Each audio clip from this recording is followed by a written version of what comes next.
नमस्कार दोस्तों, स्वागत है आप सभी का आपके अपने से YouTube चैनल पर। दोस्तों, आज हम कक्षा 8 के पाठ्यक्रम में विज्ञान के 10वें अध्याय पर हैं, जहां पर हम पढ़ेंगे किशोरावस्था की ओर। पिछले अध्याय में आपने पढ़ा है कि जंतु किस प्रकार जनन करते हैं। मानव एवं बहुत अन्य जंतु एक निश्चित आयु तक पहुंचने के बाद ही क्या कर सकते हैं, जनन कर सकते हैं, और मानव किसी निश्चित आयु के बाद ही जनन क्यों कर सकते हैं, आइए इस बात को जानते हैं। इस अध्याय में आप मानव के शरीर में होने वाले उन परिवर्तनों के विषय में पढ़ेंगे जिनके उपरांत वे जनन हेतु सक्षम हो पाते हैं। अध्याय 9 में आप मानव जननांगों के विषय में पढ़ चुके हैं, और इस अध्याय में हम उन हार्मोन्सों के विषय में चर्चा करेंगे जो शिशु यानी कि बच्चे के होने और उन परिवर्तनों के में महत्वपूर्ण भूमिका निभाते हैं जिनके कारण बच्चा बड़ा होकर वयस्क हो जाता है।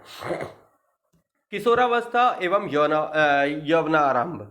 बूझो अपना 12वां जन्मदिन मना रहा है और मित्र के चले जाने के पश्चात बूझो और पहेली अपने माता पिता के साथ बात करने लगे। पहेली एक कन्या विद्यालय में पढ़ती है, वह हंसने लगी। उसने टिप्पणी की कि बूझो के कई मित्र उनके जिनसे वह 1 वर्ष से मिली थी कि लंबाई एकाएक कितनी बढ़ गई है। उनमें से कुछ तो मूछें आने से जोकर यानी कि कार्टून नजर आ रहे हैं, और उनकी माँ ने समझाया कि लड़के बड़े हो गए हैं। वृद्धि जन्म के समय से ही होने लगती है, परंतु 10 या 11 वर्ष की आयु के बाद वृद्धि में एकाएक तीव्रता आती है और वृद्धि साफ दिखाई देने लगती है। शरीर में होने वाले परिवर्तन यानी कि वृद्धि प्रक्रिया का एक बहुत बड़ा भाग होता है, और यह इस बात की ओर संकेत करता है कि अब आप बच्चे नहीं रहे, अब आप युवावस्था में कदम रख रहे हैं।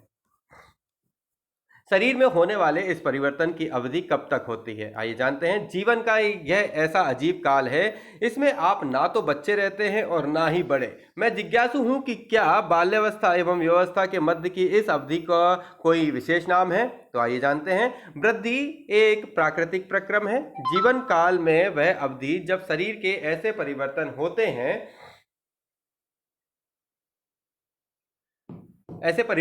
हैं जिसके परिणाम स्वरूप जनन परिपक्वता आती है, किशोरावस्था कहलाती है ना। एक ऐसा प्राकृतिक प्रक्रम जिसमें जीवन काल की वह अवधि जब शरीर में ऐसे परिवर्तन आते हैं जिसके परिणाम स्वरूप जनन परिपक्वता आती है। इस अवस्था को क्या कहते हैं, किशोरावस्था कहते हैं। किशोरावस्था लगभग 11 वर्ष की आयु से प्रारंभ होकर 18 से 19 वर्ष की आयु तक रहती है, और यह अवधि क्योंकि अंग्रेजी के टीन्स यानी कि 30 टू 18 या 19 वर्ष की होती है। किशोरों को टीनेजर्स यानी कि टीनेजर्स भी कहा जाता है। लड़कियों में यह अवस्था लड़कों की अपेक्षा 1 या 2 वर्ष पूर्व प्रारंभ हो जाती है। किशोरावस्था की अवधि व्यक्तियों में भिन्न भिन्न होती है। किशोरावस्था के दौरान मनुष्य के शरीर में अनेक परिवर्तन आते हैं। यह परिवर्तन यौवनारंभ का संकेत है, और उनमें से सबसे महत्वपूर्ण परिवर्तन है लड़के एवं लड़कियों की जनन क्षमता का विकास। किशोर की जनन परिपक्वता के साथ ही यौवनारंभ समाप्त हो जाता है। पहेली और बूझों को एहसास होता है कि लंबाई में एकाएक वृद्धि एवं लड़कों की हल्की दाढ़ी मूछों का आना किशोरावस्था के लक्षण हैं, और वे यौवनारंभ के होने वाले अन्य परिवर्तनों के विषयों में जानना चाहते हैं। यौवनारंभ के होने वाले परिवर्तन है ना। सबसे पहले है जिसमें लंबाई में वृद्धि। लंबाई में एकाएक वृद्धि यौवनारंभ के दौरान होने वाला सबसे अधिक दृष्टिगोचर परिवर्तन है। इस समय शरीर की लंबी अस्थियों की अर्थात हाथ एवं पैर की अस्थियां यानी कि हड्डियों की लंबाई में वृद्धि होती है, और व्यक्ति क्या होता है, लंबा होता है।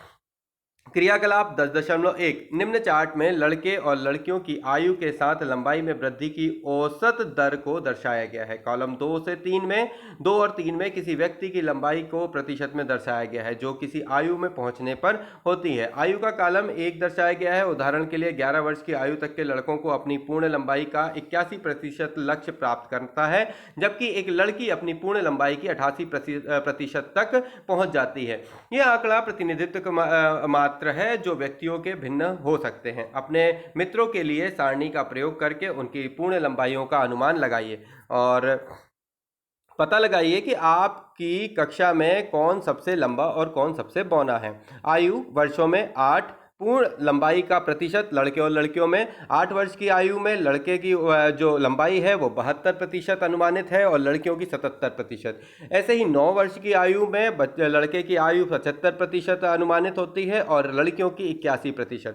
10 वर्ष की आयु में लड़के की जो लड़के की जो लंबाई है, सॉरी आयु नहीं, मैं यहाँ पर लंबाई की बात कर रहा हूँ। 10 वर्ष की आयु में जो लंबाई है लड़के की 78% लगभग है और 84% लड़की की अनुमानित है। 11 वर्ष की आयु में लड़के की जो लंबाई है वो 81% अनुमानित है और लड़कियों की लंबाई 88% अनुमानित है। 12 वर्ष की आयु में जो 84% है लड़के की लंबाई अनुमानित है और 91% लड़कियों की। 13 वर्ष की आयु में 88% लड़के की और लड़कियों की 95%। 14 वर्ष की आयु में 92% लड़के की और 98% लड़कियों की। 15 वर्ष की आयु में 95% लड़के की और 99% लड़कियों की। 16 वर्ष की आयु में 98% लड़के की और 99.5% लड़की की। 17 और 18 वर्ष की आयु में 99 से 100 के आसपास लड़का और लड़की हैं ऑलमोस्ट परिपक्व हो जाते हैं और उनकी जो लंबाई है वो ऑलमोस्ट 100% तक पहुंच जाती है। तो जो ये प्रक्रम है वो 8 से लेकर 18 वर्ष की आयु तक के बीच में ये गणना चलती है। इसमें आप अपने मित्रों और अपने सहपाठियों के साथ इस चीज़ का चुनाव कर सकते हैं और उनकी लंबाइयों का अनुमानित प्रक्रम जो है वो लगा सकते हैं। इसकी पूर्ण लंबाई के लिए गणना सेंटीमीटर में, वर्तमान लंबाई सेंटीमीटर में अपॉन वर्तमान आयु में पूर्ण लंबाई का प्रतिशत इंटू 100। चार्ट में दिए गए मान के अनुसार आप निकाल सकते हैं।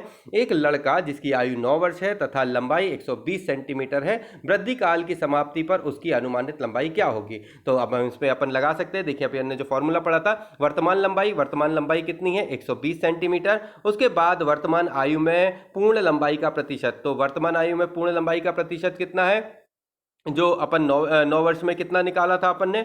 9 वर्ष में 75% लड़के के लिए, तो वर्तमान आयु में पूर्ण लंबाई का प्रतिशत जो है वो 75 है और वृद्धि काल की समाप्ति के लिए अनुमानित लंबाई सेंटीमीटर में अपन करें तो इंटू 100 का मल्टीप्लाई करेंगे तो इंटू 100, तो इस तरीके से कितना निकल आता है? 160 सेंटीमीटर। तो 9 वर्ष की आयु में 120 सेंटीमीटर लंबाई वाले के लिए इतना 160 जो है वो उसकी अनुमानित लंबाई निकलेगी कि अगर वो 9 वर्ष की आयु में 120 सेंटीमीटर है तो अनुमानित वो जो है उसकी वृद्धि काल है उसकी अंत तक वो 160 सेंटीमीटर तक की उसकी क्या हो सकेगी? लंबाई हो सकेगी। आइए जानते हैं क्रियाकलाप 10.2। क्रियाकलाप 10.1 में दिए गए आंकड़ों का उपयोग करके एक ग्राफ बनाइए। आयु को x अक्ष पर तथा लंबाई को y अक्ष पर रखिए। तो ये x हो जाएगा और ये क्या हो जाएगा? y हो जाएगा। उसके अकॉर्डिंग पे अपनी आयु को ग्राफ पर विशिष्ट रूप से चिन्हित कीजिए और आपकी लंबाई को जिस प्रतिशत पर प्राप्त करते हैं उसका पता लगाइए। आप अंततः जिस लंबाई को प्राप्त कर सकेंगे उसकी परिकलन कीजिए और उसका ग्राफ बनाइए। तो यहाँ देख सकते हैं आप, ये 8 से लेके 8, 9, 10, 11, 12 ये जो क्रम है वो यहाँ पर लिखे हुए हैं और जो यहाँ पे पूर्ण लंबाई का प्रतिशत है तो वो यहाँ पर लिखा हुआ है। तो इस तरीके से जो आपने चार्ट बनाएंगे तो कुछ इस तरीके से आपको मिलेगा। तो इसको आप करिए प्रोसेस और आप इसे सीखिए। प्रारंभ में लड़कियां लड़कों की अपेक्षा अधिक तीव्रता से बढ़ती हैं, परंतु लगभग 18 वर्ष की आयु तक दोनों अपनी अधिकतम लंबाई तक प्राप्त कर लेते हैं। अलग अलग व्यक्तियों की लंबाई में वृद्धि की दर भी भिन्न भिन्न होती है। कुछ यौवनारंभ में तीव्र गति से बढ़ते हैं तथा बाद में यह गति धीमी हो जाती है, जबकि कुछ धीरे धीरे वृद्धि करते हैं। मैं चिंतित हूँ, यद्यपि मैं लंबी हो गई हूँ परंतु शरीर की तुलना में मेरा चेहरा छोटा है। तो इस तरीके के जो क्वेश्चन है इनके बारे में पहली को चिंतित होने की आवश्यकता नहीं है। शरीर के सभी अंग समान दर से वृद्धि नहीं करते। कभी कभी किशोर के हाथ अथवा पैर शरीर के अन्य अंगों की अपेक्षा बड़े दिखाई देते हैं, परंतु शीघ्र ही दूसरे भाग भी वृद्धि कर शारीरिक अनुपात को संतुलित कर देते हैं। फलतः शरीर सुडौल हो जाता है। आपने ध्यान दिया होगा कि किसी व्यक्ति की लंबाई उसके परिवार के किसी न किसी सदस्य के लगभग समान होती है, जिसके कारण कि यह लंबाई माता पिता से प्राप्त जीन पर निर्भर करती है। परंतु वृद्धि के इन वर्षों में उचित प्रकार का संतुलित आहार आवश्यक होता है। यह अस्थियां, पेशियों और शरीर के अन्य भागों को सही ढंग से वृद्धि करने हेतु पर्याप्त पोषण करने में सहायता करता है। आप किशोर की पोषण आवश्यकताओं के विषय में इस अध्याय में आगे भी आप पढ़ेंगे। शारीरिक आकृतियों में परिवर्तन। क्या आपने ध्यान दिया कि आपकी कक्षा में छात्रों के कंधे एवं सीना निचली कक्षा के छात्रों की अपेक्षा अधिक चौड़े होते होते हैं। इसका कारण ये है कि यौवनारंभ में प्रवेश कर चुके हैं, जब वृद्धि के कारण कंधे फैल कर चौड़े हो जाते हैं। लड़कियों में कमर का निचला भाग चौड़ा हो जाता है। वृद्धि के कारण लड़कों के शारीरिक पेशियां लड़कियों की अपेक्षा सुस्पष्ट एवं गठी दिखाई देती हैं। अतः किशोरावस्था के दौरान लड़कों एवं लड़कियों में होने वाले परिवर्तन अलग अलग हैं। स्वर में परिवर्तन। क्या आपने ध्यान दिया है कि कभी कभी आपकी कक्षा में कुछ लड़कों की आवाज़ फटने लगती है? यौवनारंभ में स्वर यंत्र अथवा लैरिंक्स में वृद्धि का प्रारंभ होता है। लड़कों का स्वर यंत्र विकसित होकर अपेक्षाकृत बड़ा हो जाता है। लड़कों में बढ़ता हुआ स्वर यंत्र गले के सामने की ओर सुस्पष्ट उभरे भाग के रूप में दिखाई देता है, जिस एडम्स एप्पल यानी कि कठमणि कहते हैं। लड़कियों में स्वर यंत्र अपेक्षाकृत छोटा होता है, अतः बाहर से सामान्यता दिखाई नहीं देता। सामान्यतः लड़कियों का स्वर उच्च तारत्व वाला होता है, जबकि लड़कों का स्वर गहरा होता है। किशोर लड़कियों में कभी कभी स्वर यंत्र की पेशियों में अनियंत्रित वृद्धि हो जाती है और आवाज़ फटने या भर्राने लगती है। यह स्थिति कुछ दिनों अथवा कुछ सप्ताह तक बनी रह सकती है, जिसके बाद स्वर सामान्य हो जाता है। तो इस तरीके से आप देख सकते हैं, ये एडम्स एप्पल है जिसको बोलते हैं, है ना। ये कंठ पे आपने अगर छूकर देखा हो तो यहाँ पर कुछ निकला हुआ जो भार होता है, ये पुरुषों में इस तरीके से आपको देखने मिल जाता है, महिलाओं में थोड़ा सा छोटा होता है, इसलिए आवाज़ का भारीपन जो है वो पुरुषों में ज़्यादा होता है। किशोर लड़के का स्वरयंत्र एडम्स एप्पल जो लिखा हुआ है, मेरे अनेक सहपाठियों की फटी आवाज़ है, अब मैं जान गया ऐसा क्यों। ऐसा बूझो कहता है। सफ़ेद एवं तेलीय ग्रंथियों की क्रियाशीलता में वृद्धि। किशोरावस्था में श्वेत एवं तेल ग्रंथियों का स्राव बढ़ जाता है। इन ग्रंथियों की अधिक क्रियाशीलता के कारण कुछ व्यक्तियों के चेहरे पर फुंसियां और मुहासे आदि आ जाते हैं। इसके नीचे जो अपन ने छोड़ा, श्वेत ग्रंथि, तेल ग्रंथि और लाल ग्रंथि जैसी कुछ ग्रंथियां अपना स्राव वाहिनियों द्वारा स्रावित करती हैं, अतः स्रावी ग्रंथियां हार्मोन को सीधे रुधिर प्रवाह में निर्मोचित करती हैं, इसलिए इन्हें नलिका विहीन ग्रंथियां भी कहा जाता है। ओके, आगे बढ़ते हैं। जनन अंगों का विकास। पिछले अध्याय में चित्र 9.1 एवं 9.3 में दर्शाए गए मानव जननांगों का पुनरावलोकन करिए। यौवनारंभ में नर जननांग जैसे कि वृषण एवं शिश्न पूर्णतः विकसित हो जाते हैं। वृषण में शुक्राणुओं का उत्पादन भी प्रारंभ हो जाता है। लड़कियों में अंडाशय साइज में वृद्धि हो जाती है और अंड परिपक्व होने लगते हैं। अंडाशय में अंडाणुओं का निर्मोचन भी प्रारंभ हो जाता है। मानसिक, बौद्धिक एवं संवेदनात्मक परिपक्वता प्राप्त होना। किशोरावस्था व्यक्ति के सोचने के ढंग एवं परिवर्तन की अवधि है। पहले की अपेक्षा किशोर अधिक स्वतंत्र और अपने प्रति अधिक सचेत होता है। उनमें बौद्धिक विकास भी होता है और वे सोचने विचारने में काफी समय लेते हैं। वास्तव में किसी व्यक्ति के जीवन में यह वह समय है जब उसके मस्तिष्क की सीखने की क्षमता सर्वाधिक होती है। कभी कभी यद्यपि किशोरावस्था एवं मानसिक परिवर्तनों के प्रति अपने आप को ढालने हेतु प्रयास करता हुआ स्वयं को असुरक्षित महसूस करता है, परंतु किशोर होने के नाते आपको समझना चाहिए कि असुरक्षित महसूस करने का कोई कारण नहीं है। यह परिवर्तन प्राकृतिक है जो शारीरिक वृद्धि के कारण उत्पन्न हो रहे हैं। गौण लैंगिक लक्षण। आप अध्याय 8 में पढ़ चुके हैं कि वृषण एवं अंडाशय जनन अंग हैं। ये युग्मक अर्थात शुक्राणु एवं अंडाणु उत्पन्न करते हैं। युवावस्था में लड़कियों में स्तनों का विकास होने लगता है तथा लड़कों के चेहरे पर बाल उगने लगते हैं, अर्थात दाढ़ी मूंछ आने लगती है। ये लक्षण क्योंकि लड़कियों को लड़कों से पहचानने में सहायता करते हैं, अतः इन्हें गौण लैंगिक लक्षण कहलाते हैं या कह सकते हैं। लड़कों के सीने पर भी बाल आ जाते हैं। लड़कों एवं लड़कियों दोनों में ही बगल एवं जांघ के ऊपर भाग अर्थात प्यूबिक क्षेत्र में भी बाल आ जाते हैं। बूझो और पहेली दोनों ही जानना चाहते हैं कि यौवनारंभ में होने वाले इन परिवर्तनों का प्रारंभ कौन करता है।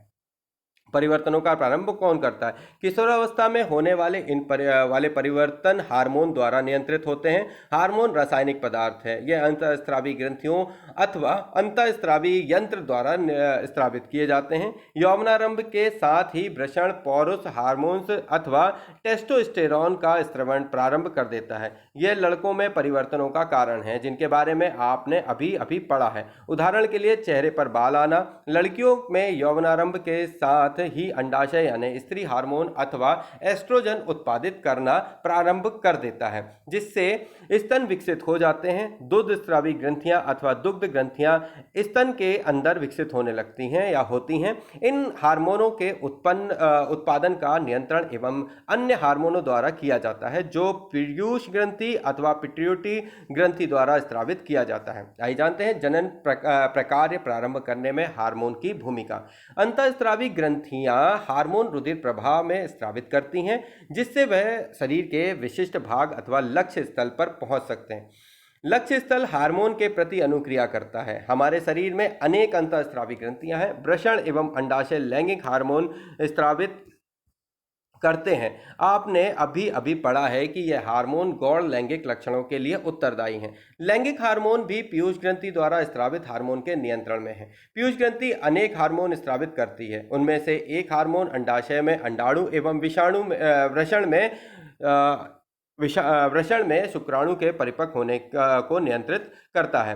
पीयूष ग्रंथि से स्रावित हार्मोन जननांगों को टेस्टोस्टेरॉन यानी पुरुष नर में तथा एस्ट्रोजन यानी स्त्रियों में स्रावित करने के लिए उद्दीपित करता है। रुधिर प्रवाह में स्रावित किया जाता है तथा शरीर के विभिन्न भागों लक्ष्य स्थल तक पहुंचता है और यौवनारंभ के समय शरीर में परिवर्तनों को उद्दीप्त करता है। यौवनारंभ में शारीरिक परिवर्तन हार्मोन द्वारा नियंत्रित इस तरीके से होता है। पहेली और बूझो अब समझ गए हैं कि यौवनारंभ व्यक्ति में जनन अवधि का आरंभ है, जब व्यक्ति जनन की क्षमता प्राप्त करता है, परंतु वे जानना चाहते हैं कि क्या जनन काल एक बार प्रारंभ होने के बाद जीवन पर्यंत तक चलता रहता है या कभी समाप्त होता है। मानव में जनन काल की अवधि। जब किशोर में वृषण तथा अंडाशय युग्मक उत्पादित करने लगते हैं, जब किशोरों के वृषण तथा अंडाशय युग्मक उत्पादित करने लगते हैं, तब वे जनन के योग्य हो जाते हैं। युग्मक की परिपक्वता एवं उत्पादन की क्षमता पुरुषों में स्त्रियों की अपेक्षा अधिक अवधि तक रहती है। स्त्रियों में जनावस्था का प्रारंभ यौवनारंभ 10 से 12 वर्ष की आयु से हो जाता है तथा सामान्यतः 45 से 50 वर्ष की आयु तक चलता रहता है। यौवनारंभ पर अंडाणु परिपक्व होने लगते हैं। अंडाशयों में एक अंडाणु परिपक्व होता है और लगभग 28 से 30 दिन के अंतराल पर किसी एक अंडाशय द्वारा निर्मोचित होता है। इस अवधि में गर्भाशय की दीवार मोटी हो जाती है, जिससे वह अंडाणु के निषेचन के पश्चात युग्मनज को ग्रहण कर सके। इसके फलस्वरूप गर्भधारण होता है। यदि अंडाणु का निषेचन नहीं हो पाता है तो उस स्थिति में अंडाणु तथा गर्भाशय का मोटा स्तर उसकी रुधिर वाहिकाओं सहित निस्तारित हो जाता है, जिससे स्त्रियों को रक्तस्राव होता है, जिसे ऋतुस्राव अथवा रजोधर्म कहते हैं। ऋतुस्राव लगभग 28 से 30 दिन में एक बार होता है। पहला ऋतुस्राव यौवनारंभ में होता है, जिसे रजोदर्शन कहते हैं। लगभग 45 से 50 वर्ष की आयु में ऋतुस्राव होना रुक जाता है। ऋतुस्राव के रुक जाने को रजोनिवृत्ति कहते हैं। प्रारंभ में ऋतुस्राव चक्र अनियमित हो सकता है तथा इसके नियमित होने में कुछ समय लग सकता है। पहेली कहती है कि स्त्रियों में जनन काल की अवधि रजोदर्शन से रजोनिवृत्ति तक होती है। क्या वह सही है? ऋतुस्राव चक्र का नियंत्रण हार्मोन द्वारा होता है। इस चक्र में अंडाणु का परिपक्व होना, इसका निर्मोचन, गर्भाशय की दीवारों का मोटा होना तथा निषेचन न होने की स्थिति में उसका टूटना शामिल है। यदि अंडाणु का निषेचन हो जाता है तो वह विभाजन करता है तथा गर्भाशय में विकास के लिए स्थापित हो जाता है, जैसा कि आप पिछले अध्याय में पढ़ चुके हैं। संतति का लिंग निर्धारण किस प्रकार होता है, आइए जानते हैं।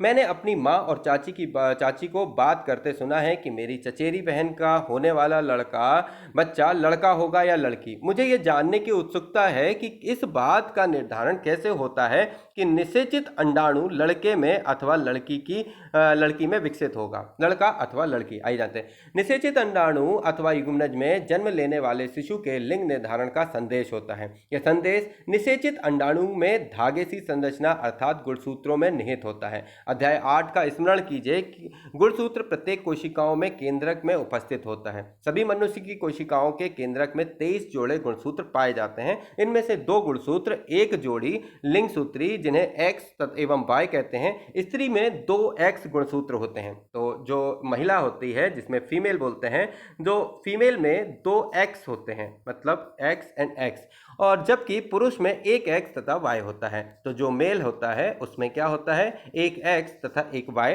गुणसूत्र होता है। युग्मक यानी अंडाणु तथा शुक्राणु में गुणसूत्रों का एक जोड़ा होता है। अनिषेचित अंडाणु में सदा एक एक्स गुणसूत्र होता है, परंतु शुक्राणु दो प्रकार के होते हैं, जिनमें से एक प्रकार में एक्स गुणसूत्र एवं दूसरे प्रकार में वाई गुणसूत्र होता है। चित्र 10.4 में आप देखेंगे, जब एक्स गुणसूत्र वाला शुक्राणु अंडाणु को निषेचित करता है तो युग्मनज में दो एक्स गुणसूत्र होंगे तथा वह मादा शिशु के में विकसित होगा। यदि अंडाणु को निषेचित करने वाला शुक्राणु में वाई गुणसूत्र हो तो युग्मनज नर शिशु में विकसित होगा। तो इस तरीके से आप देख सकते हैं, मैं इसको आपको समझाता हूं। एक ये एक्स एवं वाई है, ये पुरुष का शुक्राणु है जिसमें एक एक्स और एक वाई दिखाया गया है। ये एक महिला के एक्स अंडाणु है। इसमें जब पुरुष का एक्स और महिला का एक्स मिलता है तब एक मादा जन्म होता है, और इसी प्रकार जब किसी पुरुष के वाई गुणसूत्र का एक्स से मिलन होता है तब उस स्थिति में एक्स वाई पुरुष का जन्म होता है।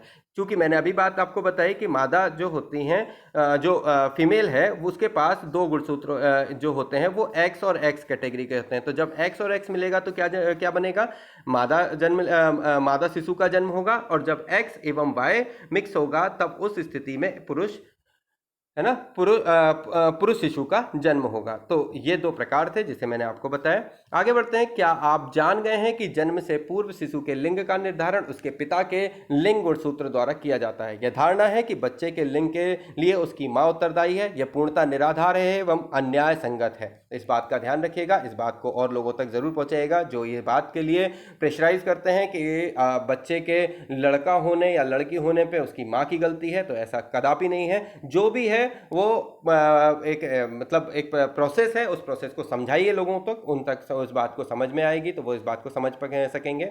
आगे बढ़ते हैं। लिंग हार्मोन के अतिरिक्त अन्य हार्मोन। चित्र 10.3 का पुनः अवलोकन कीजिए। पीयूष ग्रंथि द्वारा स्रावित हार्मोन जनांगों को उनके हार्मोन उत्पन्न करने के लिए उद्दीप्त करते हैं। आप पढ़ भी चुके हैं कि पीयूष ग्रंथि एक अंतःस्रावित ग्रंथि है जो मस्तिष्क से जुड़ी हुई होती है।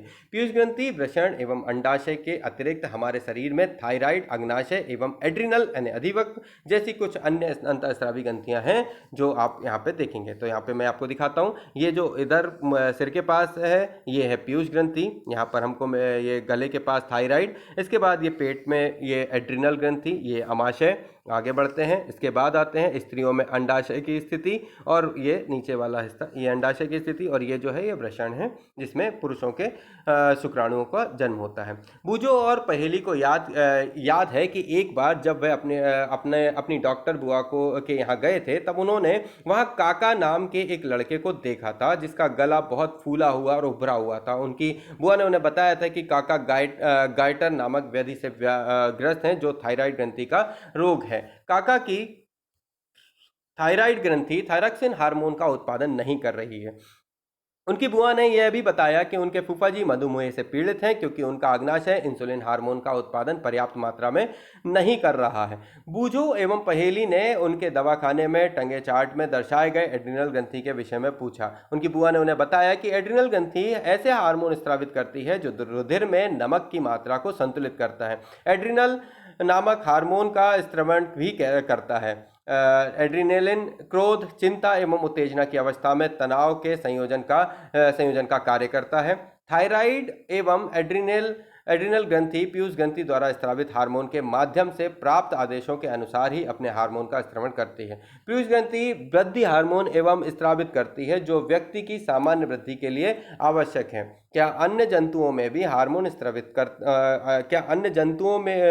हार्मोन स्रावित होते हैं? क्या जनन प्रक्रिया में उनका कोई योगदान है? तो आइए जानते हैं। कीट एवं मेढक में जीवन चक्र पूर्ण करने में हार्मोन का योगदान। आप रेशम के कीट एवं मेढक के जीवन चक्र के विषय में तो पढ़ ही चुके हैं। इल्ली का वयस्क शलभ बनाने तक अनेक चरणों से गुजरना पड़ता है। कक्षा 7 में पढ़े रेशम के कीट के जीवन चक्र का स्मरण कीजिए। इसी प्रकार टेडपोल का भी वयस्क मेढक बनने के लिए अनेक चरणों से गुजरना पड़ता है। अध्याय 9 में लार्वा से वयस्क बनने के इस परिवर्तन का कायांतरण कहते हैं, जिसे आपने देखा था। कीटों में कायांतरण का नियंत्रण कीट हार्मोन द्वारा होता है। मेढक में थायराइड द्वारा स्रावित हार्मोन थायरॉक्सिन इसका नियमन करता है। थायरॉक्सिन के उत्पादन के लिए जल में आयोडीन की उपस्थिति आवश्यक है। यदि जल में जिसमें टेडपोल वृद्धि कर रहे हो पर्याप्त मात्रा में आयोडीन नहीं हो तो टेडपोल वयस्क मेढक में परिवर्तित नहीं हो सकेंगे। तो यदि व्यक्ति के आहार में पर्याप्त आयोडीन ना हो तो क्या उन्हें थायरॉक्सिन की कमी के कारण गार्डनर हो जाएगा? आइए जानते हैं। किसी पत्रिका अथवा डॉक्टर से सूचना एकत्र कर आयोडीन युक्त नमक के उपयोग पर एक नोट तैयार कीजिए और आप इसकी जानकारी इंटरनेट पर भी देख सकते हैं। आइए बढ़ते हैं। जननात्मक स्वास्थ्य। व्यक्ति का कायिक एवं मानसिक विसंगति मुक्त होना एक व्यक्ति का स्वास्थ्य कहलाता है। किसी भी आयु के व्यक्ति के शरीर को स्वस्थ रखने के लिए उसे संतुलित आहार की आवश्यकता होती है। व्यक्ति को स्वच्छता या सफाई का नियमित रूप से पालन एवं पर्याप्त शारीरिक व्यायाम भी करना चाहिए। किशोरावस्था में जब शरीर वृद्धि करता है तो उपरोक्त बातें और भी अधिक आवश्यक हो जाती हैं। किशोर की पोषण आवश्यकताएं। किशोरावस्था तीव्र वृद्धि एवं विकास की अवस्था है, अतः किसी भी किशोर को आहार नियोजन अत्यंत सावधानी पूर्वक करना चाहिए। आप इसे पढ़ भी चुके हैं कि संतुलित आहार क्या है। स्मरण कीजिए कि संतुलित आहार का अर्थ है भोजन में प्रोटीन, कार्बोहाइड्रेट्स, वसा, विटामिन एवं खनिज का पर्याप्त मात्रा में समावेश। हमारा भारतीय भोजन जिसमें रोटी, चावल, दाल एवं सब्जियां होती हैं एक संतुलित आहार है। दूध अपने आप में संतुलित भोजन है। फल भी हमें पोषण देते हैं। शिशुओं को माँ के दूध में संपूर्ण पोषण मिलता है जिसकी उन्हें जरूरत होती है। लोहा यानी आयरन तत्व रुधिर का निर्माण करता है और लौह प्रचुर खाद्य जैसे कि पत्तीदार सब्जियां, गुड़, मांस, संतरा, आंवला इत्यादि किशोर के लिए अच्छे खाद्य हैं। अपने दोपहर एवं रात्रि के भोजन के खाद्य पदार्थों की जांच कीजिए। क्या भोजन संतुलित एवं पोषक है? क्या इसमें ऐसे खाद्यान्न सम्मिलित हैं जो ऊर्जा प्रदान करते हैं तथा इनमें दूध, मांस, नट एवं दालें भी शामिल हैं जो वृद्धि हेतु प्रोटीन प्रदान करते हैं? क्या इसमें वसा एवं शक्कर भी शामिल हैं जो ऊर्जा प्रदान करते हैं? फल एवं सब्जियों का क्या स्थान है जो रक्षी भोजन है? चिप्स तथा पैक किए हुए अथवा डिब्बा बंद खाद्य यद्यपि स्वादिष्ट होते हैं परंतु उन्हें नियमित भोजन के स्थान पर नहीं खाना चाहिए क्योंकि उनमें पोषक मात्रा पर्याप्त नहीं होती। क्रियाकलाप 10.4। अपने मित्रों के साथ एक समूह बनाइए और उन खाद्य पदार्थों के नाम लिखिए जो पिछले दिनों कल यानी नाश्ते, दोपहर के भोजन एवं रात्रिकाल में भोजन में खाए थे। इन खाद्य पदार्थों को पहचान कीजिए और समुचित वृद्धि के लिए उत्तरदायी हैं क्या? जंक फूड की पहचान कीजिए जो आपने पिछले दिन खाया था। क्रियाकलाप 10.5। चित्र 10.6 में प्रेरणा लेकर चार्ट अथवा पोस्टर बनाकर अपनी कक्षा में लगाइए जिसमें आप किशोर की आहार संबंधी आवश्यकताओं के प्रति सचेत रहें। इसके लिए आप अपनी रचनात्मक शक्ति का प्रयोग कर सकते हैं, विज्ञापन के रूप में भी प्रदर्शित कर सकते हैं और इस विषय में प्रतियोगिता का आयोजन भी कर सकते हैं। तो यहाँ पे आप देख सकते हैं मांस, सब्जियां, दूध एवं अंडे, फल, उसके बाद खाद्यान्न भोजन के पोषक पदार्थ हैं जिनको प्रतिदिन आपको क्या है खाना चाहिए। व्यक्तिगत स्वच्छता। प्रत्येक व्यक्ति को प्रतिदिन एक बार स्नान करना चाहिए। यह किशोरों के लिए और भी आवश्यक है क्योंकि श्वेत ग्रंथियां की अधिक क्रियाशीलता के कारण शरीर से गंध आने लगती है। शरीर के सभी भागों को स्नान करते समय भली प्रकार से धोकर करना चाहिए। यदि सफाई नहीं रखी गई तो जीवाणु संक्रमित होने का खतरा रहता है। लड़कियों को ऋतुस्राव के समय सफाई का विशेष ध्यान रखना चाहिए। उन्हें अपने ऋतुस्राव चक्र का ध्यान रखते हुए ऋतुस्राव के लिए तैयार रहना चाहिए। शारीरिक व्यायाम। ताजी हवा में टहलना एवं खेलना शरीर को चुस्त एवं स्वस्थ रखता है। सभी युवा किशोर लड़के एवं लड़कियों को टहलना, व्यायाम करना एवं बाहर खेलना चाहिए। भ्रांतियां एवं असत्य अवधारणाएं करें और ना करें। अध्याय 9 एवं इस अध्याय में आपने मनुष्य के जनन संबंधी वैज्ञानिक तथ्य और सिद्धांतों के विषय में पढ़ा है। ऐसी बहुत सी असत्य अवधारणाएं प्रचलित हैं जिन्हें आपको जानकर किशोर होने से नाता छोड़ना चाहिए। उदाहरण के लिए किशोर के शारीरिक परिवर्तन संबंधी अनुभवों को लेकर अनेक भ्रांतियां और असत्य अवधारणाएं हैं। इनमें से कुछ को नीचे दिया गया है। आप इस संबंध में तर्क प्रस्तुत कर सकते हैं। यह मिथ अथवा असत्य धारणा है, इसका कोई आधार नहीं है। सुनिए। पहला, ऋतुस्राव के समय यदि कोई लड़की किसी लड़के को देखती है तो वह गर्भवती हो जाती है। यह सरासर गलत है। दूसरा, संतान के लिंग के लिए उसकी माँ उत्तरदायी है। बिल्कुल गलत है। इसके बाद ऋतुस्राव की अवस्था में लड़की का रसोई का काम करना निषिद्ध है। आगे आपको ऐसे अन्य अनेक कथन या मिथ मिलेंगे जिनका कोई आधार नहीं है और उनको उखाड़ फेंकिए, छोड़ दीजिए। तो ये आपके लिए एक छोटी सी जानकारी थी जो मैं लेकर आया था, इसमें से मैंने आपको सुनाया। और आगे बढ़ते हैं क्रियाकलाप 10.6 में और क्या लिखा है सुनते हैं। अपनी कक्षा में उन सहपाठियों के आंकड़े एकत्र कीजिए जो नियमित रूप से व्यायाम करते हैं तथा उनके आंकड़े भी एकत्र कीजिए जो व्यायाम नहीं करते। क्या आपको उनकी चुस्ती और उसका स्वास्थ्य में कोई अंतर दिखाई देता है? नियमित व्यायाम के लाभ पर एक रिपोर्ट तैयार कीजिए। नशीली दवाओं ड्रग्स का निषेध करें। किशोरावस्था व्यक्ति के शारीरिक एवं मानसिक रूप से अधिक सक्रियता का समय है जो वृद्धिकाल का एक सामान्य भाग है, अतः भ्रमित अथवा असुरक्षित ना महसूस करें। यदि कोई व्यक्ति आपको यह बताता है कि किसी ड्रग यानी नशीली दवा के सेवन से आप अच्छा अथवा तनाव मुक्त महसूस करेंगे तो आपको इसके लिए ना ही कहना चाहिए जब तक वह दवा डॉक्टर द्वारा ना दी गई हो। ड्रग्स नशीले पदार्थ हैं जिनकी लत पड़ जाती है। यदि आप इन्हें एक बार लेते हैं तो आपको इन्हें बार बार लेने की इच्छा होती है, परंतु कालांतर में यह हानिकारक है। यह स्वास्थ्य एवं खुशी दोनों को ही बर्बाद कर देती है। आपने एड्स के विषय में तो अवश्य ही सुना होगा, जो HIV नामक खतरनाक विषाणु यानी वायरस से होता है। यह वायरस एक पीड़ित व्यक्ति से स्वस्थ व्यक्ति के ड्रग के लिए इस्तेमाल की जाने वाली ऐसी सिरिंज द्वारा भी जा सकता है। वायरस का संक्रमण दूसरे माध्यमों जैसे कि पीड़ित रोगी मां के दूध द्वारा या उसके शिशु में हो सकता है। HIV से पीड़ित व्यक्ति के साथ लैंगिक संपर्क स्थापित करने द्वारा भी इस रोग का संक्रमण हो सकता है।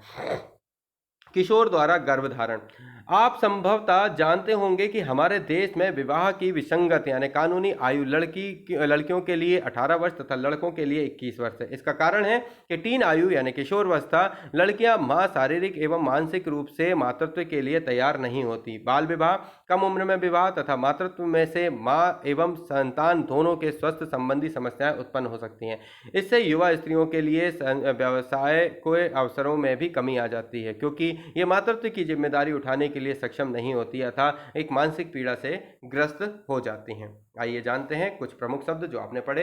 एडम एप्पल जो आपने गले के पास होती है जिससे थायराइड मतलब जो साउंड है वो मतलब फटा हुआ सा आता है। लड़कों में ये ज़्यादा बड़ा हुआ होता है, लड़कियों में कम होता है, इसलिए वो दिखाई नहीं देता। किशोरावस्था जिसको मैं अभी अपन पढ़ ही रहे हैं। एड्रेनलिन ये वर्ड है, इन सभी के बारे में आप थोड़ा थोड़ा सा लिखिएगा और मुझे जरूर बताइएगा। संतुलित आहार, अंतःस्रावी ग्रंथियां, एस्ट्रोजन हार्मोन, इंसुलिन, पीयूष ग्रंथि, यौवनारंभ, जननात्मक स्वास्थ्य, गौण लैंगिक लक्षण, लिंग गुणसूत्र, लक्ष्य स्थल, टेस्टोस्टेरॉन, थायरॉक्सिन और स्वर यंत्र। तो इनके बारे में आप हमेशा हमसे अवश्य चर्चा करें। ये शब्द वो शब्द हैं जिनका बेसिकली मेन यूज है। आपको वर्ड के साथ ही आपको उसके बारे में याद होना चाहिए कि आपने क्या पढ़ा इसमें। तो आइए एक बार फिर से मैं आपको रिव्यू देता हूँ। रिव्यू लेते हैं अपन। यौवनारंभ होने पर व्यक्ति जनन के सक्षम हो जाता है और 11 वर्ष की आयु से 19 वर्ष की आयु की अवधि तक किशोरावस्था कहलाती है। यौवनारंभ का प्रारंभ होने पर जनन अंगों में वृद्धि होती है तथा शरीर के विभिन्न स्थानों पर बाल आने लगते हैं। लड़कियों के स्तन विकसित हो जाते हैं तथा लड़कों के चेहरे में दाढ़ी मूंछ आ जाती है। किशोरावस्था में स्वर यंत्र की वृद्धि होने के कारण लड़कों की आवाज फटने लगती है।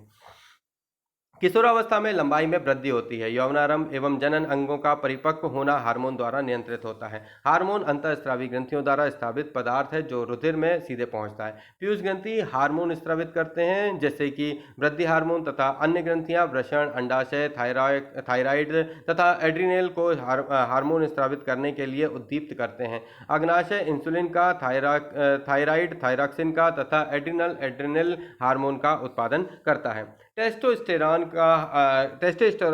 नर हार्मोन है तथा एस्ट्रोजन जो है वो मादा हार्मोन है।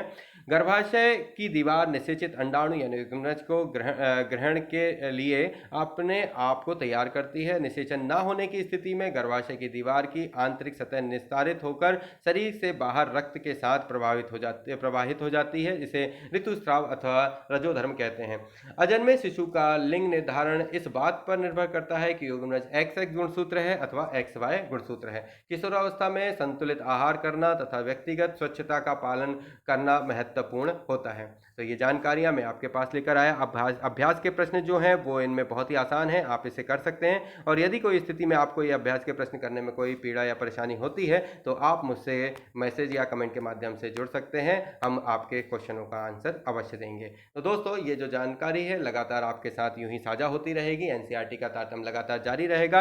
आप सभी सुरक्षित रहें, आप सभी लोग मस्त रहें, खुश रहें, ये मेरी दुआ है ऊपर वाले से कि सब बढ़िया से अपना जीवन यापन करें और अभी इस काल में सभी लोग सुरक्षित रहें। साथ ही आप सभी से निवेदन करेंगे कि आप हमारे इस चैनल को सब्सक्राइब करें, ज़्यादा से ज़्यादा शेयर करें, क्योंकि एनसीईआरटी का जो बेसिक नॉलेज है मेरी इच्छा है कि मैं और भी लोगों तक पहुंचाऊं। तो आप सभी लोग मेरी मदद करें, मैं धीरे धीरे सभी लोगों तक पहुंचकर एक अच्छे अपने टीम को बनाकर अच्छे कार्य को कर कर अपने सभी लोगों के साथ में जो है वो जानकारियाँ शेयर करना चाहता हूँ। और भी अच्छी चीज़ें लगातार आपके साथ लाता रहूँगा।